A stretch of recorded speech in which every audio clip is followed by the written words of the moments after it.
Olá, meu nome é Vinícius. Esse é o primeiro vídeo da série sobre lógica matemática. Eu vou falar um pouco sobre a linguagem da lógica proposicional.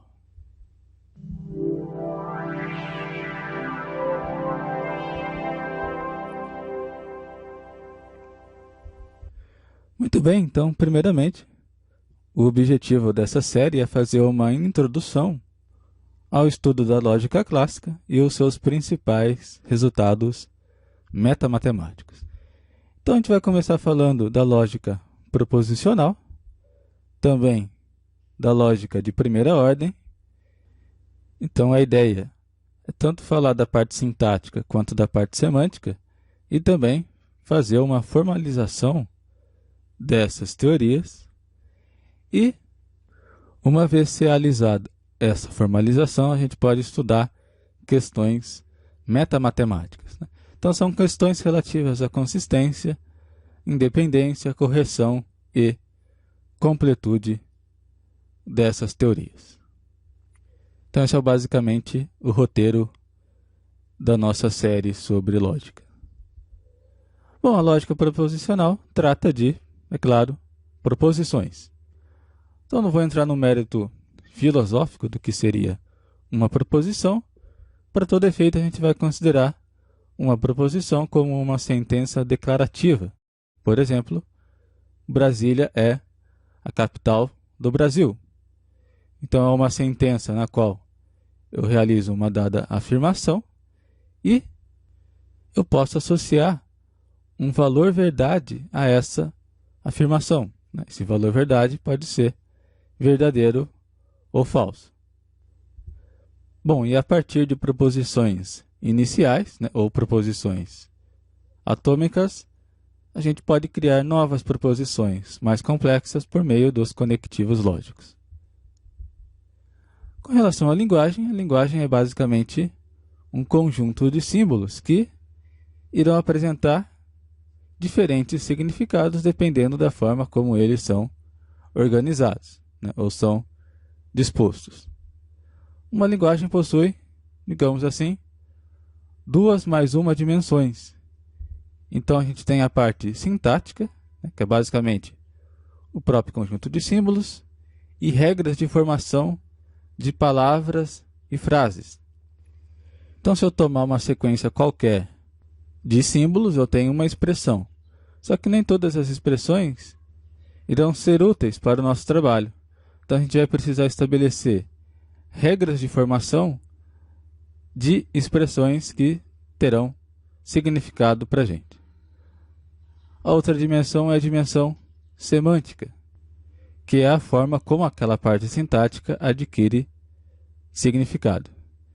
E, por fim, como a gente está interessado em construir teorias matemáticas, a partir dessa linguagem da lógica, a gente vai precisar também estabelecer um sistema de axiomas e regras de inferência.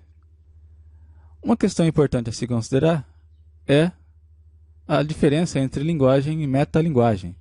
Então, veja, se a linguagem da lógica é ela mesma uma linguagem, que linguagem a gente utiliza para construir essa linguagem lógica? Claro que a gente vai usar uma linguagem, ou a linguagem natural, digamos, controlada. Então, a gente tem 2 níveis de linguagem. Um nível é quando a gente está provando teoremas e estabelecendo definições dentro de uma dada teoria. E um outro nível é quando falamos sobre essa própria teoria, ou sobre a própria lógica. Então, a linguagem que a gente utiliza para falar sobre a própria linguagem da lógica é o que chamamos de metalinguagem. Da mesma maneira, a gente pode ter uma diferenciação entre teorema e metateorema. Um teorema é basicamente uma dedução realizada dentro de um sistema formal a partir dos mecanismos desse próprio sistema. Agora, quando eu demonstro uma dada proposição sobre esse próprio sistema, a gente tem um metateorema. Mas, por vezes, eu vou falar apenas que eu tenho um teorema. Mas é importante a gente ter bastante clara esta diferenciação. Muito bem, então vamos à linguagem da lógica proposicional. A gente tem o alfabeto dessa linguagem, que é basicamente um conjunto de símbolos. Então, qual é o alfabeto da lógica proposicional? A gente tem variáveis proposicionais, que são as nossas fórmulas atômicas. Então, vou usar letras minúsculas, P, Q, R, por exemplo. Letras também com subíndice, P1, P2 e assim por diante. Também teremos conectivos lógicos, conectivo de negação, né? Então, eu vou ler não P. Conectivo de conjunção, então uma sentença desse tipo, uma proposição desse tipo, eu leio P, E, Q. Também a gente tem a disjunção, então P ou Q. A condicional, que eu vou ler se P, então Q. Muitas vezes a gente pode ler também como P implica Q. E por fim a bicondicional. Então eu leio P, se e somente se, Q. E além dos conectivos lógicos, a gente pode usar também alguns delimitadores, né, que são símbolos auxiliares, por exemplo, os parênteses. Então veja, agora a gente vai estabelecer uma gramática, que são basicamente regras de formação de expressões, né, ou sequências de símbolos com significado. Então, a gente vai chamar essas expressões com significado de fórmulas bem formadas, ou simplesmente fórmulas. Então, quais são as nossas regras de formação de fórmulas? Primeiro, variáveis proposicionais são fórmulas. Segundo, se A e B são fórmulas, então não há A e B, A ou B. Se A, então B. E A, C e somente C, também são fórmulas. Então veja, a gente está criando aqui uma definição recursiva de fórmulas. Uma outra observação, todas as fórmulas são obtidas por meio das regras 1 e 2.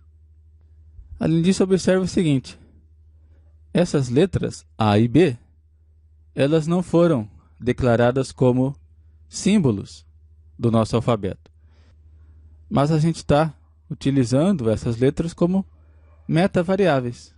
Então, elas representam fórmulas quaisquer da nossa linguagem. Então, por exemplo, essa fórmula não P, se e somente C, P e Q. Então, veja, pela regra 1, P e Q são variáveis proposicionais, portanto, elas são fórmulas. Uma vez que P e Q são fórmulas, pela regra número 2, não P e também P e Q são fórmulas também.